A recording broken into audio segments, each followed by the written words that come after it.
Commander Velthar stepped off the transport ship and looked at the human training facility with barely hidden disappointment. He had fought in 43 campaigns across the galaxy. He had seen wars that lasted decades and battles that consumed entire planets. His species, the Kethrani, were known throughout the Confederation as the greatest warriors to ever exist. They had conquered 17 star systems and never lost a war. Now he was here to evaluate these humans who wanted to join the Confederation. The facility was clean and organized. He had to admit that much. Rows of simple buildings stretched across the valley. Humans in their military uniforms moved between the structures with purpose, but they looked so small, so fragile. Velthar stood nearly 8 feet tall with 4 powerful arms and scales that could deflect small arms fire. These humans were barely 6 feet, with only 2 arms and soft skin. A human officer approached him. She was a woman with sharp eyes and short black hair. She saluted in the human way, one hand to her forehead. "Commander Velthar, welcome to Training Base Harmony. I'm Captain Hana. I'll be your liaison during your evaluation." Velthar returned the gesture awkwardly. The human salute seemed pointless when you had 4 arms. "Captain, I'm here to assess your species' military capabilities. The Confederation needs to know if humans can hold their own in combat." "Of course, Commander. We're ready to show you what we can do." Over the next 3 days, Velthar watched the humans train. They ran obstacle courses, practiced with their weapons, and conducted training exercises. They were competent, he supposed. Their aim was decent. Their tactics were acceptable. They followed orders well enough, but they were nothing special. He watched them struggle with tasks that would be simple for a Kethrani warrior. They couldn't lift the heavy weapons his people carried easily. They moved slower than most species he had trained with. When they sparred with each other, their strikes lacked the devastating power he was used to seeing. On the 4th day, Velthar demonstrated Kethrani combat techniques. A crowd of human soldiers gathered to watch. He faced 3 of their best fighters at once in a training ring. The rules were simple. Non-lethal strikes only. Fight until someone surrendered. The match lasted 47 seconds. Velthar moved like liquid metal, his 4 arms striking from multiple angles at once. The humans couldn't track all his limbs. They tried to coordinate their attacks, but he was too fast. One went down from a sweep to the legs. Another took a strike to the chest that knocked the wind from his lungs. The third lasted 5 seconds longer before a controlled blow to the shoulder dropped him. The human soldiers clapped politely. Velthar tried not to feel superior, but it was difficult. This was the difference between a warrior species and everyone else. After the demonstration, a young human officer approached him. He was tall for his species, with broad shoulders and a respectful expression. "Commander Velthar, I'm Lieutenant Daejung." "That was impressive, sir. I was wondering if you might teach some of us those techniques." Velthar looked down at the lieutenant. He seemed earnest enough. "Lieutenant, I appreciate your interest, but Kethrani combat styles are designed for our physiology. You have only 2 arms. Your bone structure cannot handle the torque involved in our strikes. Your reaction time, while adequate for a human, is too slow for our defensive methods." "I understand, sir, but maybe we could adapt them, learn the principles?" "Lieutenant," Velthar said, not unkindly, "you lack the physical tools for true warfare. Your species is simply not built for extended combat. There is no shame in this. Most species in the galaxy are not warriors." Daejung's expression didn't change, but something flickered in his eyes. "I see. Thank you for your time, Commander." That evening, Velthar sat in his temporary quarters and began writing his preliminary report. Captain Hana had provided him with detailed records of human military history. He scanned through them with mild interest. The humans had fought many wars on their home planet. That was not unusual. Most species had violent histories. But as he read deeper, something began to puzzle him. The wars were so long. One conflict had lasted 4 years. Another had stretched across 6 years. There were records of sieges that continued for months. How did they sustain that? The longest war in Kethrani history had lasted 8 months, and that was considered a grinding, exhausting campaign. He made a note to ask Captain Hana about this, but decided it wasn't important for his evaluation. Probably the humans just fought inefficiently. On the 5th day, Velthar observed a long-distance march. The human soldiers were required to travel 30 miles in full combat gear. He followed in a transport vehicle, monitoring their progress. They moved steadily, not fast, but constant. After 10 miles, he expected them to slow down significantly. They didn't. After 20 miles, he thought surely they would need extended rest. They took a 10-minute break and continued. At the 30-mile mark, the soldiers arrived tired but functional. Most could still engage in combat drills. Velthar found this moderately impressive. A Kethrani warrior could cover the distance faster. But these humans had more endurance than he expected. Still, endurance wasn't the same as combat ability. On the 6th day, Velthar requested a full combat simulation. The humans would assault a fortified position defended by combat drones programmed to match Kethrani response patterns. Captain Hana assembled a platoon of 40 soldiers. Lieutenant Daejung was among them. They studied the objective for 20 minutes, then moved out. Velthar watched from the command center. The humans approached carefully, using cover effectively. When the drones opened fire, they didn't panic. They returned fire, advanced, took casualties, and kept moving forward. The assault lasted 2 hours. By the end, the humans had taken the objective. 23 of the 40 soldiers were marked as casualties by the simulation system. In a real battle, they would be dead or severely wounded. Acceptable, Velthar muttered to himself. Captain Hana stood beside him, watching the screens. What did you think, Commander? Your soldiers are competent. They followed doctrine well. Their tactics are sound if somewhat cautious, but, Hana asked, but they lack the physical advantages necessary for modern warfare. In a real battle against a peer opponent, those casualty numbers would be much higher. The Kethrani would have taken that position in 40 minutes with less than 10% casualties. Different approaches, Hana said quietly. No, Captain. Different capabilities. That evening, Velthar finished his preliminary report. He wrote, "Human military forces are acceptable for garrison and support roles. They demonstrate adequate marksmanship, acceptable tactical thinking, and reasonable discipline. However, they lack the physical attributes necessary for frontline combat against peer adversaries. Recommendation: accept humans as Confederation members but limit military role to non-combat specialties." He sent the report to his superiors and prepared for his final day of evaluation. The next morning, Lieutenant Daejung approached him during breakfast. The young officer sat down across from him without asking permission. Velthar found this mildly disrespectful but said nothing. "Commander, I read that your species has never lost a war." "This is correct. How long was your longest war?" 8 months. "Against the Vrex Collective. They were formidable opponents." Daejung nodded slowly. 8 months. That is impressive. Something in the human's tone made Velthar look up. "You disagree?" "No, sir. I'm just thinking about scale. On Earth, we had a war that lasted 6 years. Millions died. The soldiers who fought at the end were completely different people than those who started." "They had to be. Inefficiency," Velthar said. "A war should be won quickly or not fought at all." "Maybe," Daejung said. "Or maybe we just learned something different.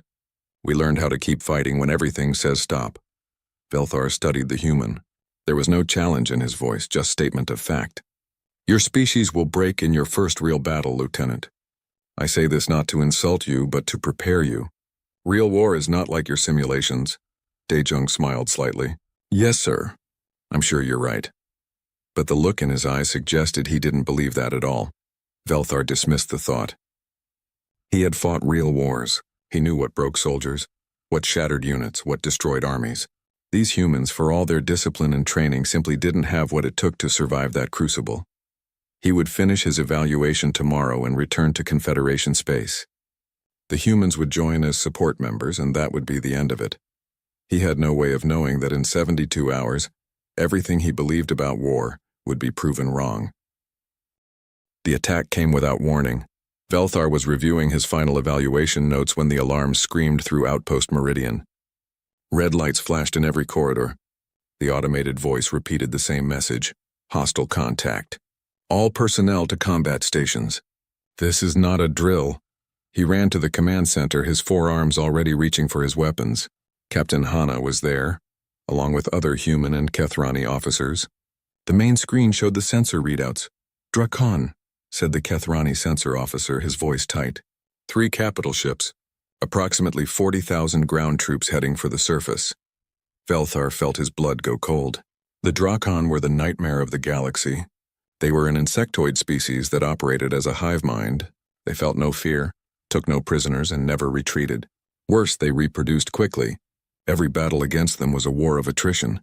How long until they make landfall? Velthar demanded. 20 minutes. 20 minutes to prepare for hell. Velthar took command immediately. His rank gave him authority over all forces on the outpost. He turned to Captain Hana. Get your humans to the supply depot. I need them to protect our ammunition and medical supplies. My Kethrani warriors will hold the perimeter. Hana looked at him steadily. Commander, with respect, my soldiers can fight on the line. Your soldiers will be most useful in support roles. This is not a debate, Captain. We have minutes, not hours. Follow your orders. For a moment he thought she might argue. Then she saluted. Yes, sir. The Kethrani forces moved to the outer defensive walls. Velthar had 200 of his best warriors. They were the elite, veterans of multiple campaigns. They would hold until reinforcements arrived. Surely the Confederation fleet would respond quickly. The Drakon landed in waves. They came in drop pods that slammed into the ground like meteors. The doors burst open and the creatures poured out. They looked like massive ants, each one 6 feet long with mandibles that could cut through steel. Their armor was natural, grown from their own chitin. They moved in perfect coordination, thousands of individuals acting as one mind. The battle began.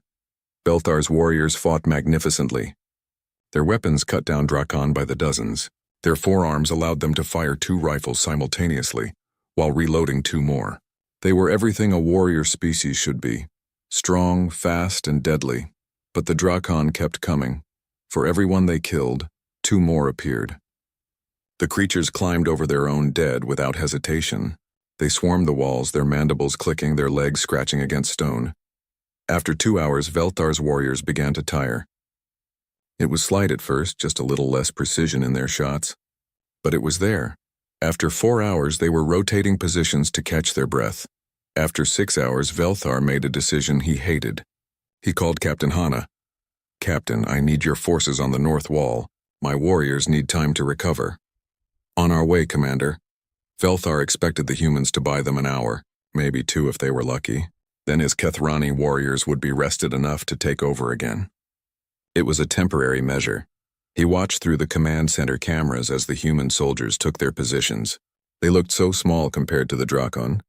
Where a Kethrani warrior could hold a section of wall alone, the humans needed 3 or 4 to cover the same space. The Drakon attacked the north wall immediately. They could sense weakness. The humans opened fire. Velthar watched Lieutenant Daejung coordinate his squad. The young officer moved calmly between positions, directing fire, calling out targets. When a Drakon climbed over the wall, Daejung shot it 3 times in rapid succession. The creature fell back. 1 hour passed. The humans held. 2 hours passed. They were still there. Velthar checked the readouts. Human casualties were mounting, but not catastrophically. They were using cover better than he expected. Conserving ammunition, supporting each other. When one soldier ran low on ammunition, another immediately shared their supply. After 4 hours, he expected them to call for relief. They didn't. After 6 hours, he expected them to break. They didn't. At the 8-hour mark, Velthar walked to the north wall himself. He needed to see this with his own eyes.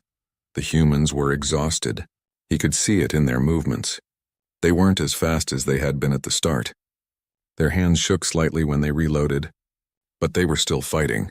A young human medic ran past him. Her name tag read Minji. She couldn't have been more than 20 years old. She was carrying medical supplies toward a wounded soldier who was still firing his rifle with one arm, while the other hung uselessly at his side. Get down, Velthar shouted as a Drakon appeared on the wall above her. Minji dropped flat. The creature leaped at her. Velthar shot it mid-air. It crashed down beside her. She looked up at him, nodded once in thanks, and continued to her patient. She worked on the wounded soldier right there, under fire, her hands steady despite the chaos around her. When she finished, she moved to the next casualty. Velthar found Sergeant Taewon directing fire from a reinforced position. The human was older than most, probably in his 40s. His left arm was prosthetic, clearly a replacement from an earlier injury. Sergeant, your men need relief, Velthar said. Taewon glanced at him, then back at the battlefield. We're holding, Commander. For how much longer? As long as you need us to. It wasn't bravado. The sergeant said it the same way someone might comment on the weather. Just a simple fact. At the 10-hour mark, Velthar noticed something strange. The humans were singing. Not loudly, not constantly, but between firefights he could hear them. It was some kind of marching song in their language. It had a steady rhythm that matched the pulse of battle. The Drakon seemed confused by it.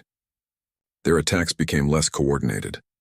The hive mind couldn't understand creatures that made music while fighting. At hour 12, Velthar finally ordered the rotation. His Kethrani warriors were rested and ready. The humans pulled back to secondary positions. Velthar caught Lieutenant De Jung as he left the wall. The young officer's uniform was covered in dirt and ichor. He had a cut above his eyebrow that was still bleeding slightly. Lieutenant, that was unexpected. De Jung smiled tiredly. We held the line, sir. That's what matters. How are your men still standing? Because sitting down would mean dying, Commander. It's really that simple. Velthar watched the humans move to their rest area. They weren't celebrating. They weren't even talking much. They just quietly cleaned their weapons, shared water, and prepared to go back when needed. In the command center, Captain Hanna was coordinating supply distribution.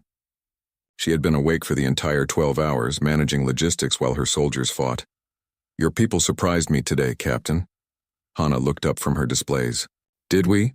I expected you to last 2 hours. Maybe 3. We're stubborn, Commander. It's a species trait. Stubbornness isn't enough against the Drakon. They'll keep coming. This battle could last days, then we'll fight for days. Velthar studied her face. She wasn't being dramatic. She genuinely believed her people could maintain this pace. Captain, no offense intended, but the Kethrani are bred for war. We have physical advantages you lack. Even we cannot fight indefinitely. You're right, Commander. You have advantages we don't. You're stronger, faster, more durable. Hanna pulled up a display showing casualty reports. But wars aren't won by who's strongest. They're won by who's still fighting when the other side stops. Over the next 6 hours, the battle continued. Velthar rotated his forces carefully, making sure everyone got rest. The Kethrani fought in 4-hour shifts.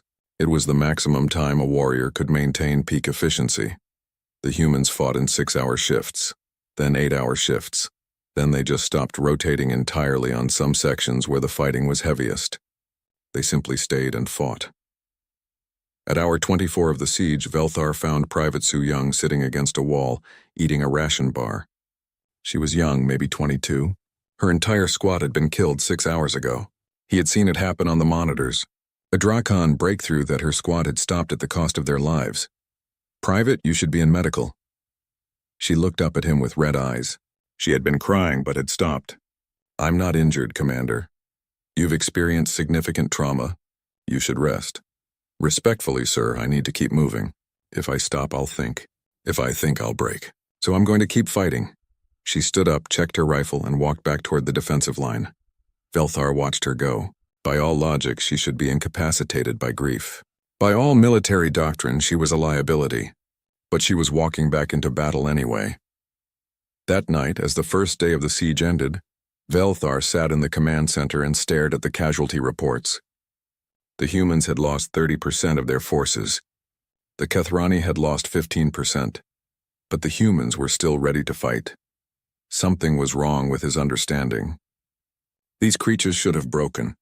They should have collapsed from exhaustion or fled from fear. Instead, they were maintaining their equipment and preparing for day 2. Velthar pulled up Earth's military history again. He read deeper this time, not about tactics or weapons, but about the soldiers themselves. He found records of battles where humans fought for days without sleep. Sieges where they held positions for months. Wars where they endured conditions that would have destroyed any species. Day 3 of the siege began with rain. Velthar stood on the command center balcony and watched water pour from the dark sky. The Drakon didn't care about weather. They attacked through the rain just as they had attacked through the night. He was exhausted in a way he had never experienced before. His muscles ached. His eyes burned. He had been rotating with his warriors, taking his turn on the walls, but command duties meant his rest periods were short and interrupted. The Kethrani were struggling. He could see it in their movements, hear it in their voices. They were still fighting well, but the constant pressure was wearing them down. 3 days of continuous combat with only brief rest periods between shifts. He checked the human positions on his display. They were still fighting. How? He couldn't understand it. The humans should have collapsed by now. Their physical limitations should have destroyed them. But every time he checked, they were there, holding their positions, fighting with the same grim determination they had shown on day one. Belthar decided he needed to see for himself. He found Lieutenant Dai Jung on the eastern wall. The young officer looked terrible. His eyes were sunken, his face was pale, and he moved like every muscle hurt. But his hands were steady on his rifle, and his voice was calm when he gave orders to his squad. "Lieutenant," Dai Jung turned and saluted. The movement was slower than military standard, but he completed it. "Commander, how are your people holding up?" "We're tired, sir. But we're functional." Functional. That was one word for it. Velthar looked at the other humans on this section of wall. They all looked like Dai Jung. Exhausted, hurting, but still moving, still fighting. "The Confederation fleet is delayed," Velthar said. "There was a Drakon ambush in the outer system. They're fighting their way through, but it will be at least 3 more days before they reach us." He watched Dai Jung's face carefully, looking for the break. For the moment when the human would realize they couldn't hold for 3 more days, Dai Jung just nodded. "Then we hold for 3 more days, sir. Lieutenant, you've been fighting for 72 hours. Your species requires sleep. 8 hours per day according to your biology reports. We'll sleep when we're dead, Commander, or when we're relieved. Whichever comes first." It should have sounded like bravado, like false courage. But Dai Jung said it the same way he might say he needed to reload his rifle. Just a fact about the situation. A Drakon emerged from the rain. Dai Jung shot it without looking away from Velthar. The creature fell. 2 more took its place. Dai Jung shot them too. "Excuse me, sir. I need to coordinate with the Western squad. We're running low on ammunition in Section 4. Velthar watched him walk away, moving through the rain and the chaos like he was walking through a normal day at the training base. Later that afternoon, Velthar found Sergeant Taewan in one of the supply depots. The human was sorting ammunition with his one good arm and his prosthetic. His movements were efficient despite his exhaustion. "Sergeant, you should be resting." Taewan looked up. "Rest is for the dead, Commander. Right now I'm still breathing, so I'm still working. That's not sustainable. It is until it isn't." Taewan picked up a box of ammunition. "You want to know something funny, Commander? When I lost this arm," he gestured with his prosthetic, "I thought my military career was over. Thought I was done. But then I realized something. Fighting isn't about having 2 arms or 4 arms. It's about refusing to quit. So here I am, 1 arm short, still in the fight. How did you lose it? Bad landing on a training exercise 3 years ago. Crushed it. Doctor said I was lucky to survive. And you stayed in the military? Why wouldn't I? This is what I do, Commander. It's who I am." He paused, looking at the wall where the fighting continued. "You know what makes humans dangerous? We've spent thousands of years learning how to survive, how to keep going when everything says stop. Every war we fought, every disaster we survived, it taught us something. It taught us that the only real failure is giving up." Velthar left the depot more confused than when he entered. That evening, Colonel Jamin invited him to share a meal. The human colonel was older, probably in his late 50s, with gray hair and steady hands. They sat in a small room away from the main command center, eating simple rations. "Your warriors are impressive, Commander," Jamin said. "The Kethrani live up to their reputation." "As do yours, Colonel. Though I must admit I did not expect this level of performance from your species." "No, I imagine you didn't." Jamin took a bite of his ration bar. "Tell me, Commander, what's the longest war your species ever fought?" 8 months, against the Vrex Collective. And that was considered long? It was exhausting. We lost many warriors. It tested our entire society. Jamin nodded slowly. On Earth, we had a war that lasted 30 years. Another that lasted 100 years, on and off. We had a war where soldiers fought in trenches for 4 years, barely moving a few miles in either direction. Men lived in mud and blood and kept fighting. That sounds like poor tactics. Maybe. Or maybe it was just reality. War isn't always clean, Commander. Sometimes it's just about who can endure the longest, Baron. But why? Velthar leaned forward. Why would anyone continue fighting in those conditions? Why not surrender? Why not retreat? Because that's not how we're built. Jamin pulled up a display on his tablet. It showed human biology. Look at this, Commander. Humans evolved as persistence hunters. We couldn't run as fast as our prey. We couldn't kill them with strength or claws. So we just followed them, for hours, for days, until they collapsed from exhaustion. We're built to just keep going. That's hunting. This is war. War is just hunting with different targets. Jamie enclosed the display. Every human here knows how to be tired. We know how to be scared. We know how to hurt. We've lived with those feelings our whole lives, so when battle comes, it's not new to us. It's just another day of pushing through. That night, the Drakon launched their largest assault yet. Thousands of them hit the walls simultaneously. Belthar called every available fighter to the defenses. For 6 hours, it was chaos. Pure desperate fighting. The Drakon broke through in 3 places. Each time, mixed units of Kethrani and humans pushed them back. The defenders paid for every inch in blood. Belthar fought alongside his warriors. He fired until his rifles overheated. He struck with all 4 arms until his shoulders burned. And slowly, gradually, he felt something he had never felt before. He felt like giving up. Just for a moment.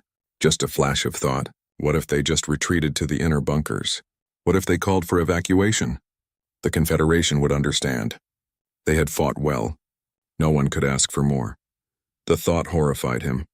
A Kethrani warrior did not think such things, but his body was betraying him. His species simply wasn't designed for this kind of prolonged combat. He looked to his left and saw Private Su Young, the young human who had lost her entire squad. She was fighting with mechanical precision, her face blank, not numb but focused, like she had gone to some place inside herself, where pain and fear couldn't reach. He looked to his right and saw Ensign Minji. The medic was treating a wounded Kethrani warrior while simultaneously firing her sidearm at approaching Drakon. She was doing both things with equal concentration. These humans should have broken days ago. They should be useless by now. But they just kept fighting. Captain Hana appeared beside him. She looked as exhausted as he felt, but her voice was steady. "Commander, we need you functional. Take 5 minutes, breathe, we'll hold." "Captain, I can't." "Yes, you can. Your warriors need you sharp, not broken." 5 minutes, Commander. That's an order from an ally." He wanted to refuse. His pride demanded it, but his body was screaming for rest. He nodded and stepped back from the wall. For 5 minutes, he just breathed. He drank water. He let his muscles recover. And he watched the humans fight. They weren't fighting with passion or glory. They weren't charging heroically or making dramatic last stands. They were just fighting. One shot at a time, one step at a time, moving forward because moving forward was the only option. When he returned to the wall, he felt something shift inside him. He stopped trying to fight like a Kethrani warrior showing dominance. He started fighting like a human, steady, methodical, sustainable. The assault finally broke just before dawn. The Drakon pulled back to regroup. The defenders had held. Belthar walked through the defenses, checking on his warriors. Many were sleeping where they stood, too exhausted to walk to the barracks. The humans were doing the same. No one had the energy for anything beyond basic survival. He found Lieutenant Daejung sitting with his squad. They were sharing water and quietly talking. When they saw Belthar approach, they tried to stand. He waved them down. "Stay seated. You've earned rest." "Thank you, sir." Belthar sat down with them. It was not proper for a commander to sit with junior officers. But nothing about this situation was proper. "Tell me honestly, Lieutenant, how much longer can your people maintain this pace?" Daejung looked at his squad. They all looked back at him. Some silent communication passed between them. "As long as we have to, Commander. That's not bravado. It's just how we're made. Humans have been surviving impossible situations since we lived in caves. This is just another impossible situation. We'll find a way. Even if finding a way means dying. Even then." Day 5 arrived with no dawn. Smoke from the continuous fighting blocked out the sun. The world had become a gray nightmare of constant combat, brief rest, and then more combat. Belthar could barely remember what peace felt like. His warriors were breaking. Not all at once, not dramatically, but gradually. They were making mistakes, missing shots they should have made. Moving slower, taking longer to respond to orders.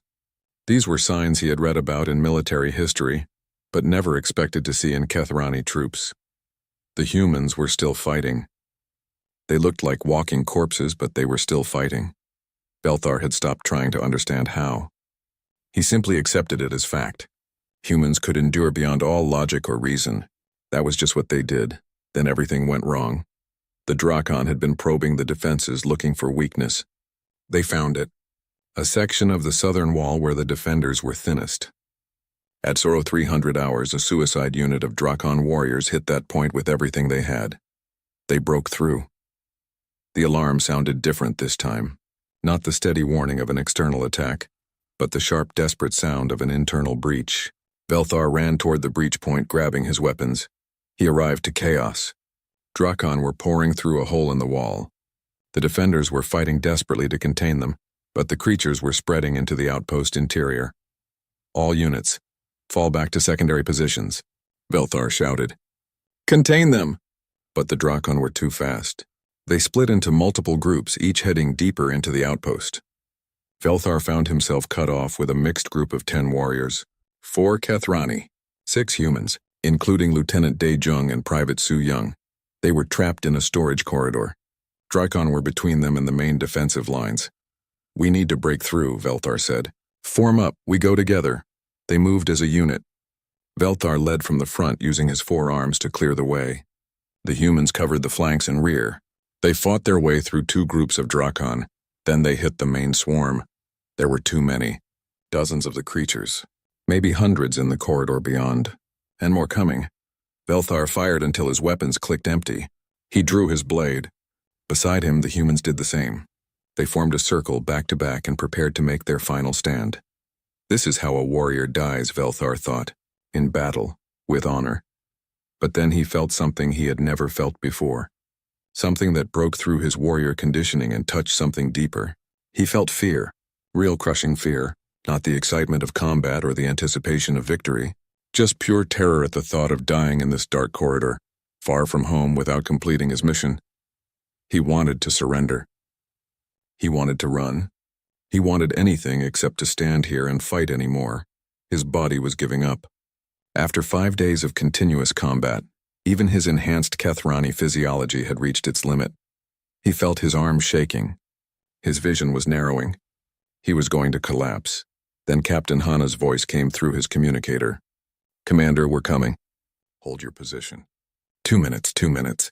An eternity in combat. Lieutenant Dae-jung stepped closer to him. Commander, I need you to breathe. Focus on breathing. 5 seconds in, 5 seconds out. Do it with me. Lieutenant, I breathe, sir. That's an order from someone who's been exactly where you are right now. Velthar found himself following the human's instructions, breathing slowly. In and out.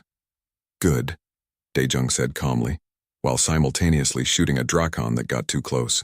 You're experiencing combat fatigue. It happens to everyone.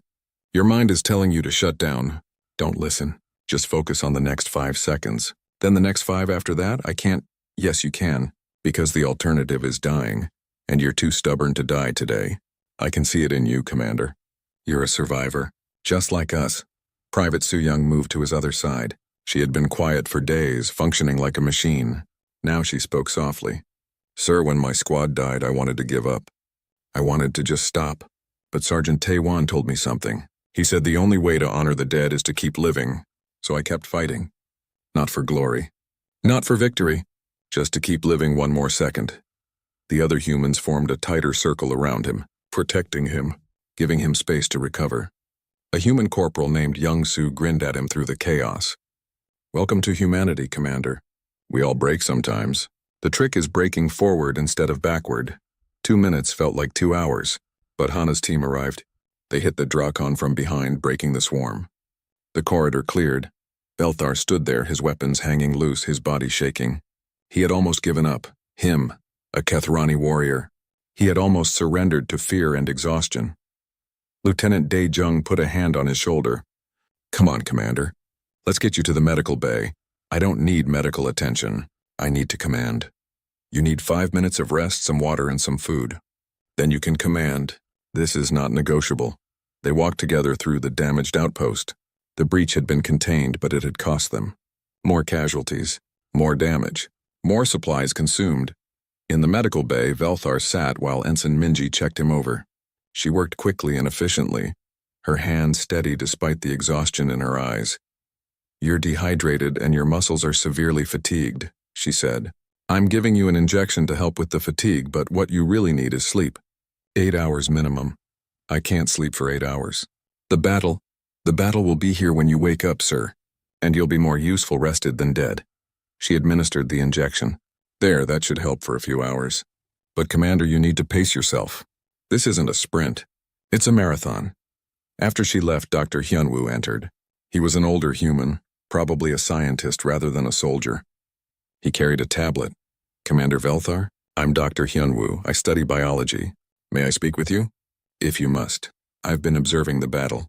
Specifically, I've been comparing Ketharani and human performance over extended combat periods.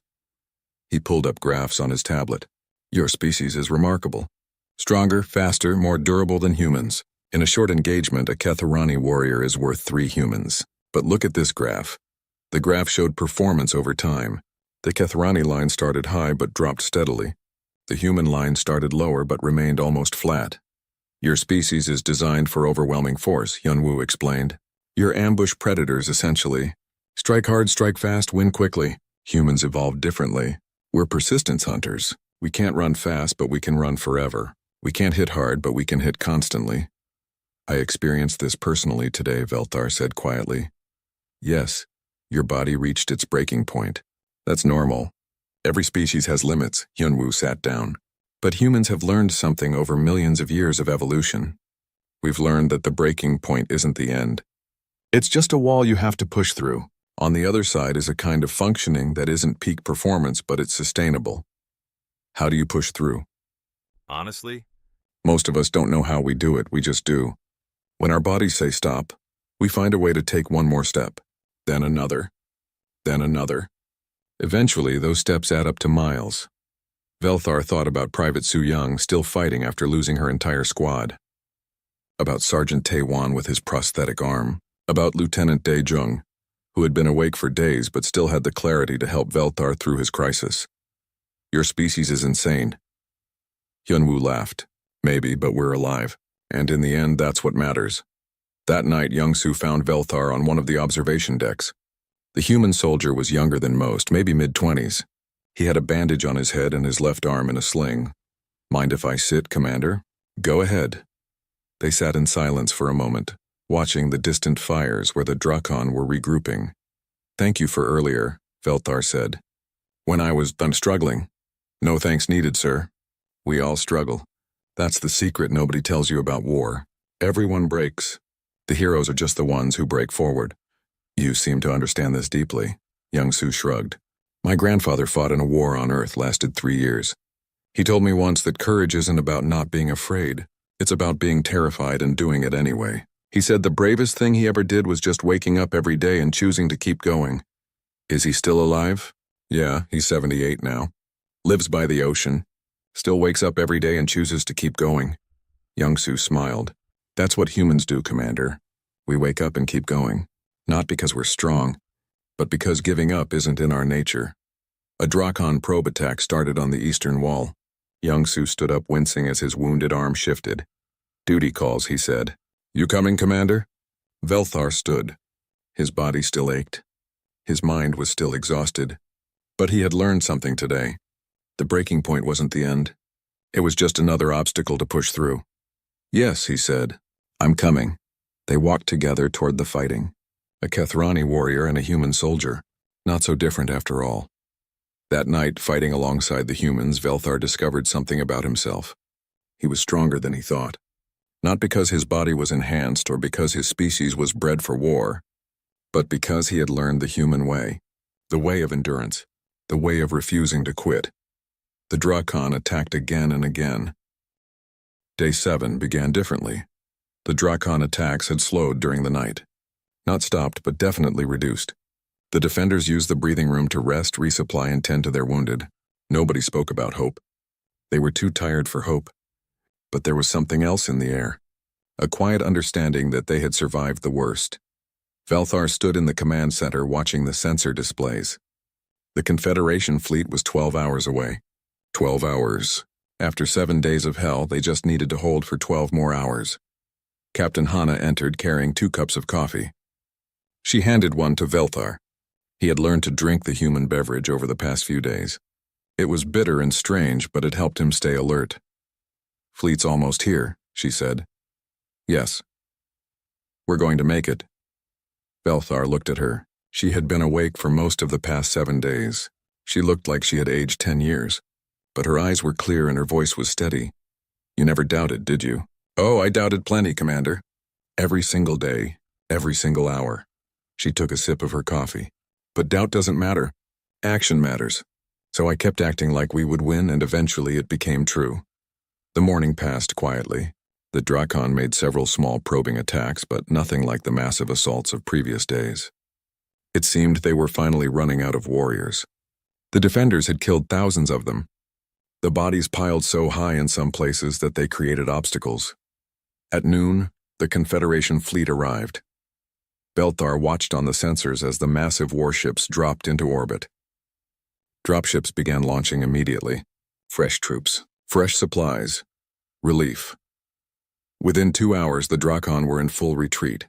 The capital ships that had brought them began jumping away.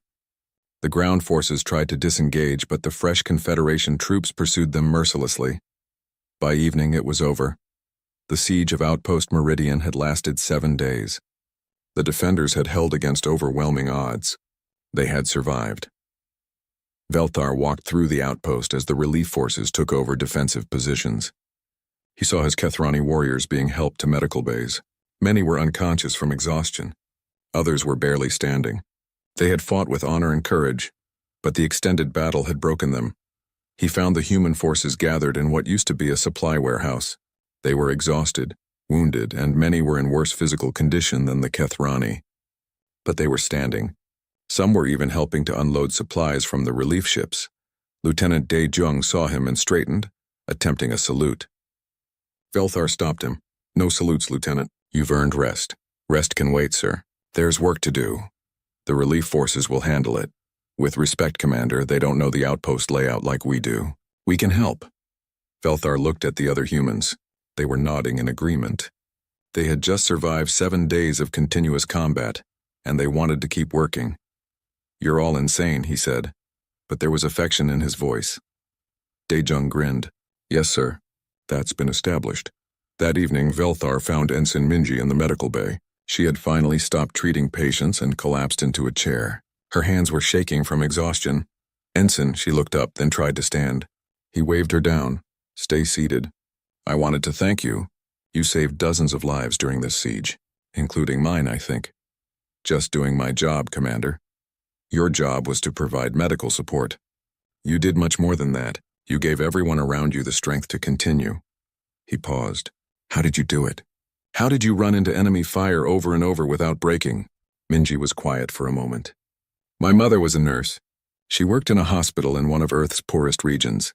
I remember asking her once how she dealt with all the death and suffering. She told me that every life you save makes all the pain worthwhile. So I just focused on the next patient. Then the next. Then the next. I didn't think about the big picture. Just the next person who needed help. One step at a time. Yes, sir. It's the only way to survive the impossible. Break it down into possible pieces." Belthar found Sergeant Taewan helping to organize supply distribution. The human was moving boxes with his one good arm and his prosthetic refusing to rest. "Sergeant, you should be sleeping." "I'll sleep tonight, Commander. Right now, people need food and ammunition. This is more important." "You fought for 7 days straight." "So did you, sir." Belthar had no response to that. He picked up a box and started helping. They worked in silence for a while. "Sergeant, I need to apologize to you." "For what, sir?" "When I arrived here 2 weeks ago, I dismissed your species. I thought you were weak. I thought you would break in your first real battle." Taewan smiled slightly. "You weren't completely wrong, Commander. We are weak. Physically, we're one of the most fragile species in the galaxy. We break easily. We die easily. We're not built for war like your people are. But you survived." "No, sir. We didn't just survive, we won. Because humans learned a long time ago that strength isn't about how hard you can hit. It's about how much you can take and keep moving forward." He hefted another box. "Every human here has been broken at some point in their life. We've all failed, fallen, lost things we loved. And every time we had a choice, stay down or get back up. We all chose to get back up. That's what makes us dangerous," Private Su Young approached them. She looked different than she had during the battle. The blank mechanical expression was gone. She looked tired and sad but human again. "Commander Velthar, can I speak with you?" "Of course, Private." They walked to a quiet corner of the outpost. The sun was setting, painting the damaged walls in orange light. "I wanted to thank you, sir. During the battle, when everything was chaos, you were there, steady, it helped." "I nearly gave up, Private. You and the others had to help me through it." "That's the point, sir. We all nearly give up, but we help each other through it. That's what makes us strong. Not individual power, but collective endurance." Velthar looked at this young woman who had lost her entire squad but continued fighting. "What will you do now, Private?" "I'll remember them, my squad. I'll carry their memory and keep fighting. For them, for everyone who didn't make it." She paused. "And I'll help the next person who's about to give up. Because someone helped me when I needed it." That night, Velthar sat with Captain Hanna and Colonel Jamin in the command center. The relief commander had taken over operations, giving them time to rest. But none of them wanted to sleep yet. They were too wired, too full of the strange energy that comes after surviving something terrible. "Your official report will be interesting." "Commander?" Jamin said. "Yes." Velthar pulled up his original evaluation on a display. "I wrote that humans were acceptable but unremarkable. That you lacked the physical tools for true warfare. And now?" Hanna asked. "Now I know I was measuring the wrong things. I was measuring strength and speed and durability. I should have been measuring something else entirely." "What's that?" "The capacity to suffer and keep functioning.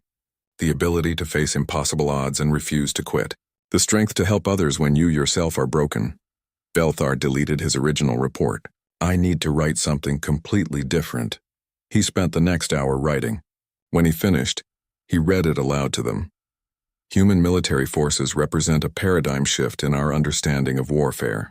While they lack the physical advantages of warrior species like the Kethrani, they possess something far more valuable: the absolute refusal to surrender. In 7 days of continuous combat against the Drakon, human forces sustained 70% casualties but never broke formation, never retreated without orders, and maintained operational effectiveness throughout. Where other species have limits, humans have a line they simply will not cross: the line of surrender. They do not fight to win quickly. They fight to outlast their enemies. And in the grinding reality of modern warfare, endurance matters more than strength. Recommendation: accept humans as full military partners with particular emphasis on their capabilities in sustained defensive operations and long-term campaigns. Further recommendation: all Confederation forces should train alongside human units to learn their methods of endurance and psychological resilience." Hanna smiled. "That's quite a change from your first assessment." "I was wrong. Completely fundamentally wrong. I judged you by Kethrani standards. That was my mistake." "No shame in that, Commander," Jamin said. "Every species judges others by their own standards. It takes wisdom to recognize when those standards don't apply." The next morning, Velthar prepared to leave. His transport was waiting. But before he left, he walked through the outpost one final time. He found Lieutenant Dae-jung on the eastern wall, looking out at the battlefield. The young officer had finally gotten some sleep and looked almost human again. "Lieutenant, I'm departing today." "Safe travels, Commander. I wanted to tell you something. When we first met, you asked me to teach you Kethrani combat techniques. I refused. I told you that you lacked the physical tools for true warfare. I remember. I was wrong. Not about the techniques. Those truly do require different physiology. But about warfare. I thought I knew war because I had fought in 43 campaigns. But I had never fought a war. I had fought battles. You humans know war, real war. The kind that lasts for days, weeks, months. The kind that tests not your strength, but your soul.